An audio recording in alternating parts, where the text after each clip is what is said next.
రాజయ్య గారు ఇది ఆన్ చేసా ఆపేనా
Sure.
Thank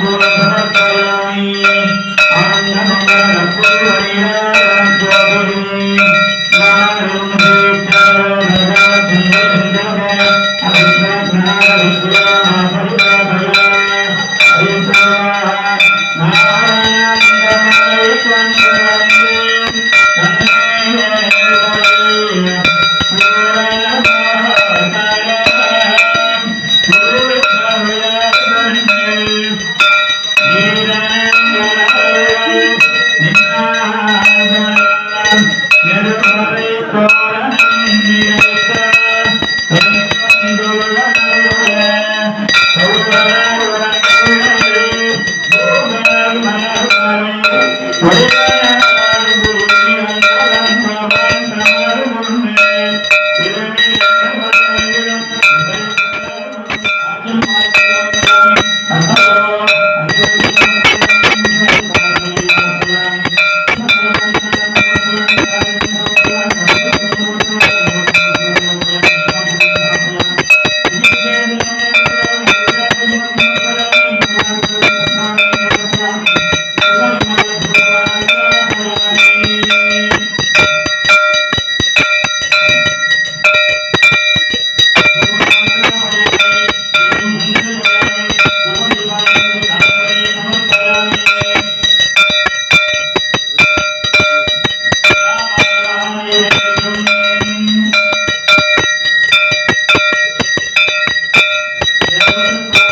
శ్రీపాదే అన్యవరే నానానాయమ్య శ్యాం శుభదిదు శ్రీ భూతమేద శ్రీ వెంకటేశ్వర స్వామి నామ తిరువత్తేన సమాప్త సమయే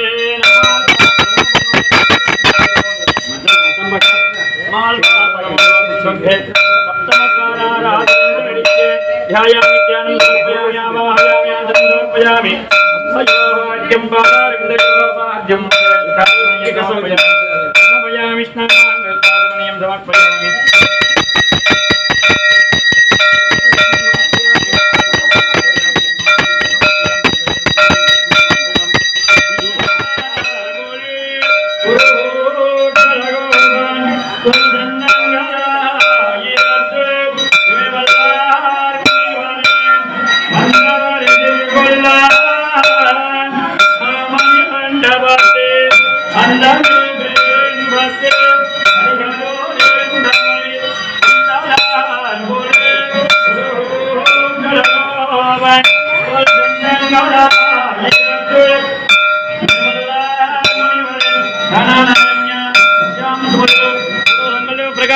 श्री पूर्णिराधमेद श्री वेंकटेश्वर स्वामी हाजरवत्तेन नमः नमः परमपदो समन्वयामि ध्यायामि आवाहयामि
చనిపోయినటువంటి మనుషులు తీసుకుపోవడాన్ని పరమపద ఉత్సవం అంటారు.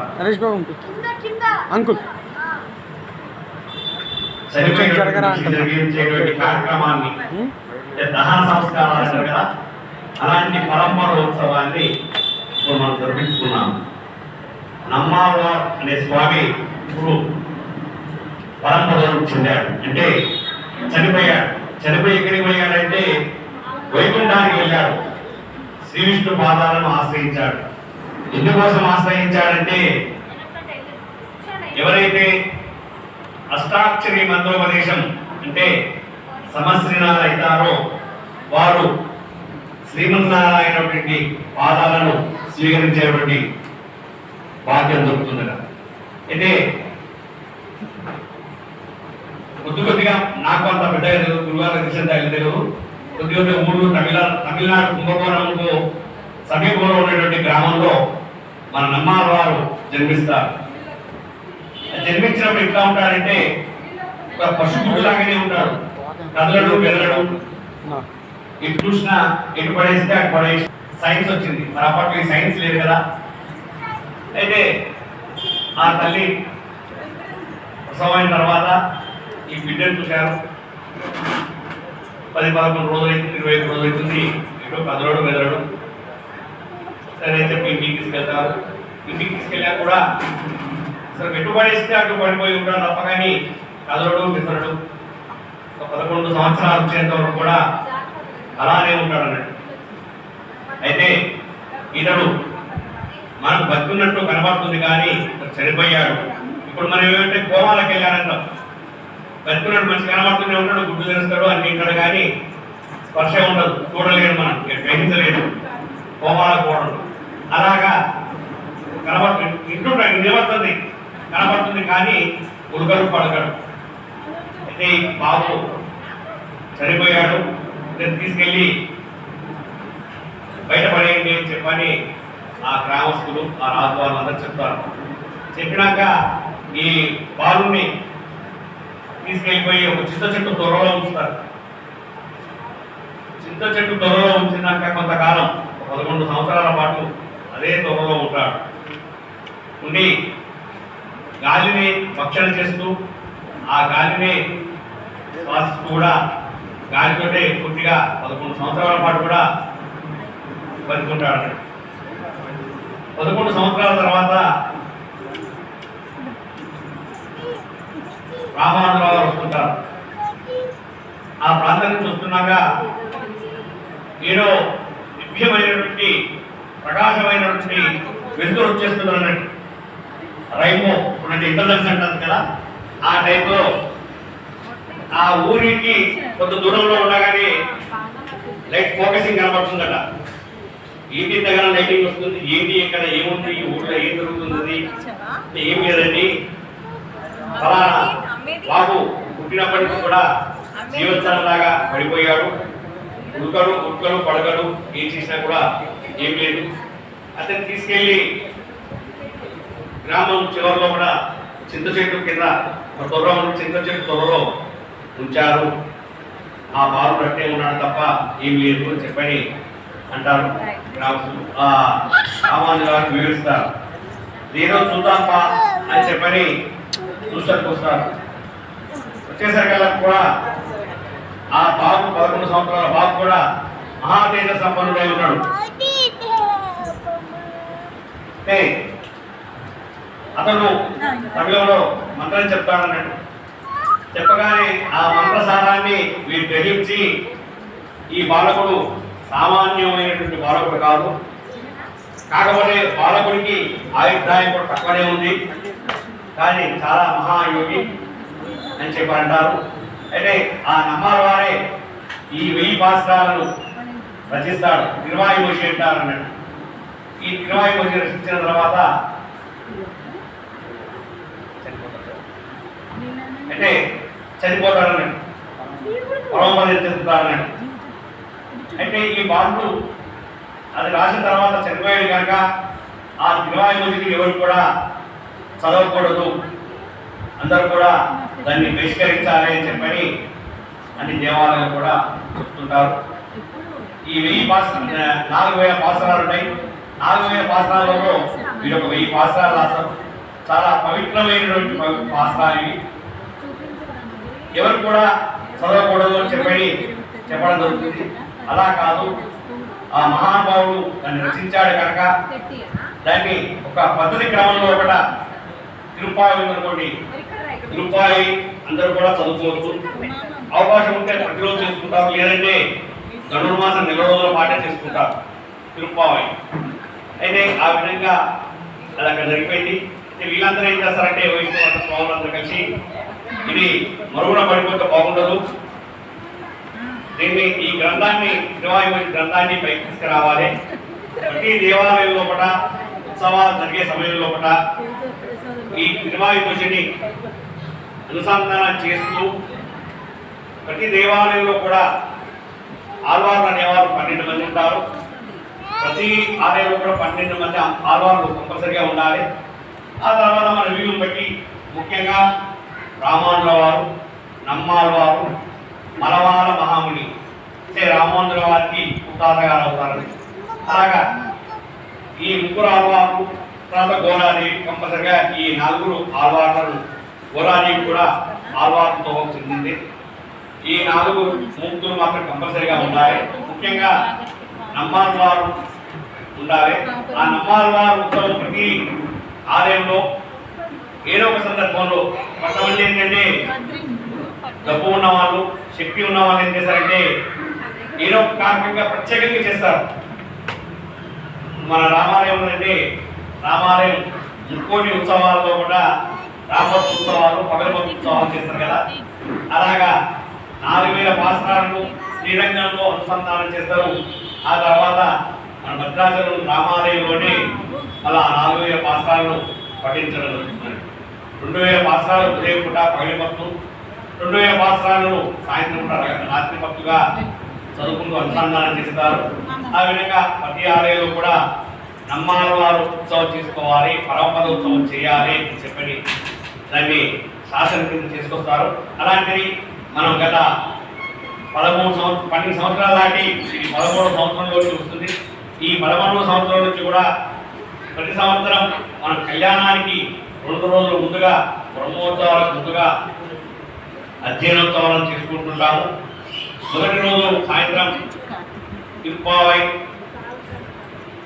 తిరుపల్లాండు, ఉపదేశ రత్నవాల, తిరువాయికొండలో కొన్ని పాసరాలు. మరుసటి రోజు రెండో రోజున ఉదయం వేళ తిరుప్పావు, తిరుపల్లాండు, తిరుపల్లిచ్చి,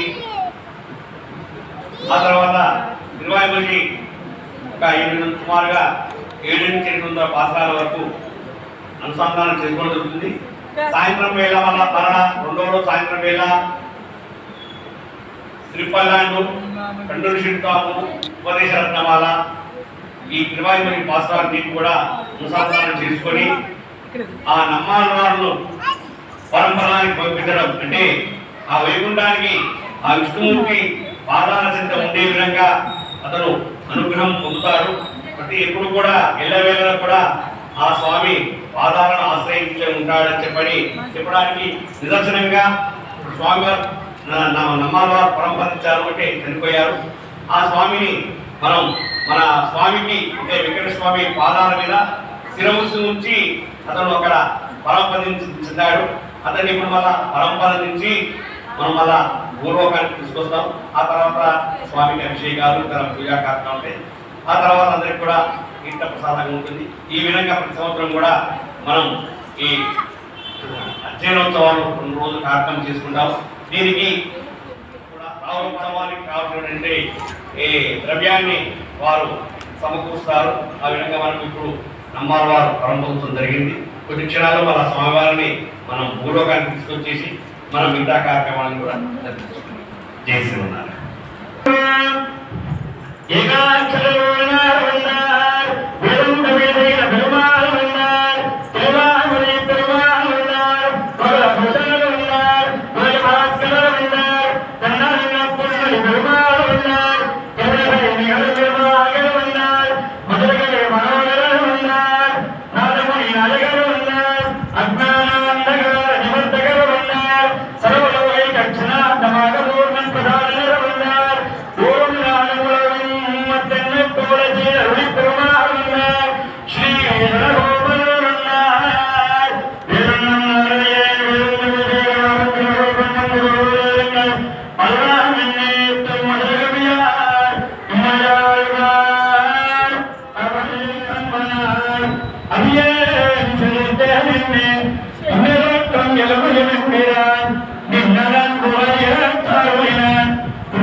श्रीमद्वेंकटनाथार्य श्रीनिवासाय मंगलम्।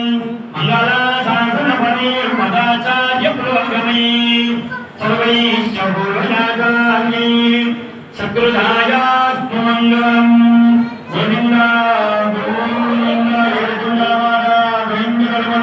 गोविन्द शिवचक्षुरे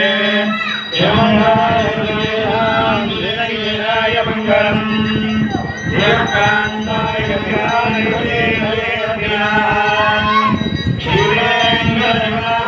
श्रीनिवासाय मङ्गलम्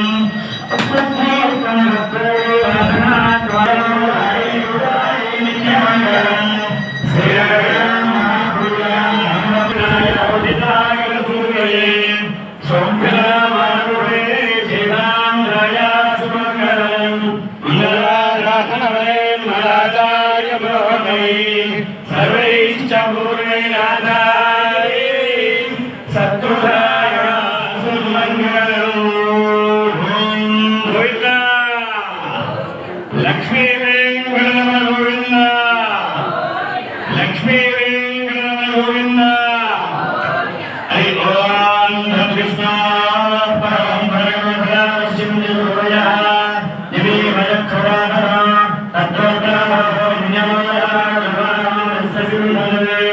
कृष्णाय परमं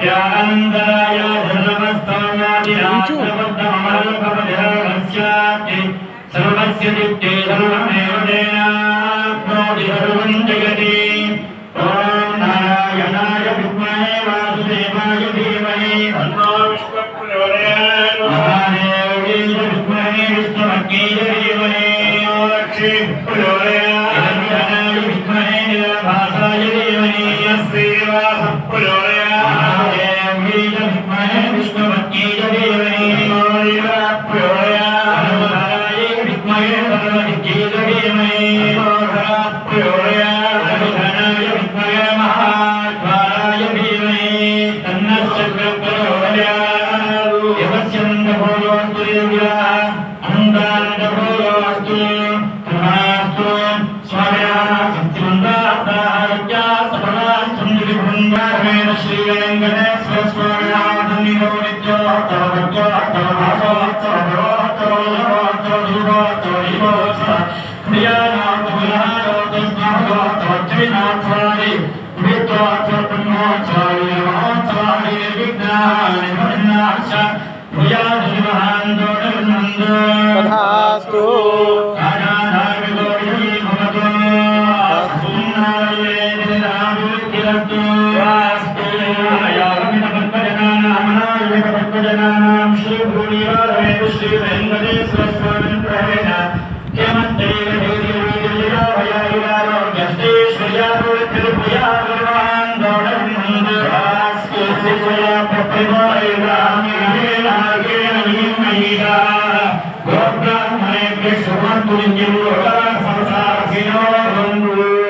अस्य श्री भगवतो देवदेवोत्तमस्य श्रीमन्दिरान्धकोटिब्रह्माण्डनायकस्य आश्रितपरिपालकस्य अक्षावतारस्वरूपस्य अग्रदेवपृच्छनि कल्याणगुणगणीकलानस्य अपारकारुण्यभूषेयात्सर्यौदार्य ऐश्वर्यधूम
పెట్టింది. మామూలుగా చెప్తే గోవింద అంటే నాకు పెట్టే ప్రసాదాలు అయిపోయింది.